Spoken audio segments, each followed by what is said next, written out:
কি করছিস? এই যে কাল রাতের মাছ উদ্ধার করছি। কি মাছ বলো তো বন্ধুরা? গুড মর্নিং সবাইকে, কেমন আছো তোমরা সবাই? আমাদের চ্যানেলে অনেক অনেক অনেক স্বাগত। তো এইটা হচ্ছে মা কি মাছ বলো তো? এটা হচ্ছে মহাশের। মহাশের মাছ তুমি খেয়েছো আগেও, তোমার ভুলে গেছো। এই মাছটা কিন্তু বন্ধুরা মানে না পুকুরের মানে না নদীর, আমাদের এখানে যে টিরি ঝিল আছে ওই ঝিলের মাছ। আর এই মাছটা দেখে তোমরা বুঝতে পারছো এর ওজন হচ্ছে 22 কেজি, বুঝলে মা? বোনলেস। আর আমাদের এখানে তো বটি হয় না, তোমার কাছে যেমন বটি আছে মা, বটি থাকলে ভালো মাছ কাটা যায় বন্ধুরা। তো বটি নেই বলে আমরা এই যে চাপার দিয়ে মাছ কাটছি। এ দেখো মা, ক্লোজ দেখাও নিয়ে এসে।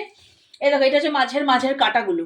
তোমরা দেখে বুঝতে পারছো নিশ্চয়ই বন্ধুরা, যারা বড় মাছ খাও বা কেনো তারা জানো যে এই মাছটার ওজন কত হতে পারে, বাট কত বড় একটা মাছ। তো এটা হবে কাটা চচ্চড়ি, আর এই মাছগুলোর হবে তরকারি। ওই ভেটকি মাছের মতো কাটা চচ্চড়ি। হ্যাঁ।